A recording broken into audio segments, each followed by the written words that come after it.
Ura, o'rtoqlar, zakazlarim keldi. Kecha Ersakdan o'zimga mahsulot zakaz qilgandim. Bugun mana dastavkam yetib keldi. Toshkentdan Chirchiqqa. Dastavshik 1 so'm pul olgani yo'q. Butun Toshkentdan Chirchiqqa yetkazib berdi. Men 1.136.000 ga mahsulot xarid qildim. Mana cheklari, nakladnoylari bilan jo'natgan. Olgan narsalarim o'zimga atir zakaz qildim. Atirni hidiga prosta gap bo'lishi mumkin emas. Brend yo'lda qoladi. Mana buni hidini ofisiga prosta kiringlarda nomiga bo'lsa ham sepib ko'ringlar, qanaqa zo'rligini bilasizlar.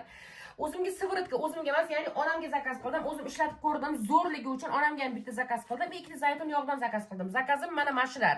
Endi menga sovg'aga kelgan narsalarni qaranglar. 1 litrdan, ya'ni 3 litr mo'sh sredstvalar, geldilar dusha. Mana buni o'tgan safar sarig'idan kelgan.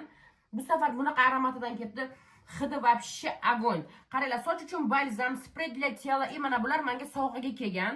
Ko'pchilik qimmat deydi, lekin bunday hisob-kitob qilib qarasak, почти suv teganga tushadigan narsa ekan, mahsulot ekanda.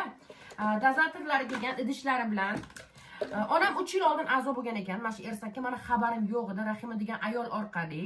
1,5 millionlik mahsulot xarid qilgan, lekin ikkita sovg'a berib aldab qo'yishgan. Men oradan 3 yil o'tib, kovlab u Rahima degan ayolni topib aloqaga chiqdim. Ittoga ertaga menga sovg'alarni olib kelib beradigan bo'ldi.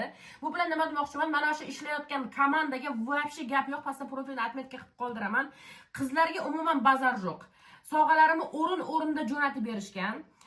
Почти suv teginga tushdi desam ham bo'ladi. Shuncha narsa oldim. 1.136 to'ladim deb men bu mahsulotga mana shuncha narsani sovg'aga oldim. Mahsulotlarga gap bo'lishi mumkin emas. Hammasini do'yi postga qilib istoriyaga joyladim. Mo'sh sredstwalarini, poroshoklarini, gellarini, hammasi super.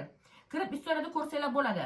Qisqasi bu yerda daromad qilsa ham bo'ladi. Xohlasam mana shu mahsulotlarni sotib olib pul qilib olishim ham mumkin. Xohlasam o'zim ishlatishim ham mumkin. To'yis mana buni pulni chiqarish uchun. Lekin men sotmayman, o'zim uchun ishlataman, chunki mahsulotlarini sevdim. Istoriyamga kirsanglar, men qizlarni 8 ta admin qiz bor.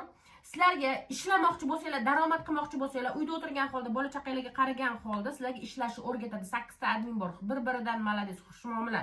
Gap bo'lishi mumkin bo'lmagan qizlar. Istoriyada Telegram gruppasini atmetka qilib beraman. Mana shu mahsulotlarimni jo'natib bergan qizlar, sizlarga alohida rahmat. Hech qanaqa aldov yo'q. Olganga yarasha o'rtoqlar, albatta registratsiya bo'linglar, chunki registratsiya bo'lish, ro'yxatdan o'tish mutlaqo tekin, hech kimdan 1 so'm pul olmaydi. Ishni ham tekinga o'rgatadi. Istoriyada Telegram gruppasini topasizlar. Rahmat.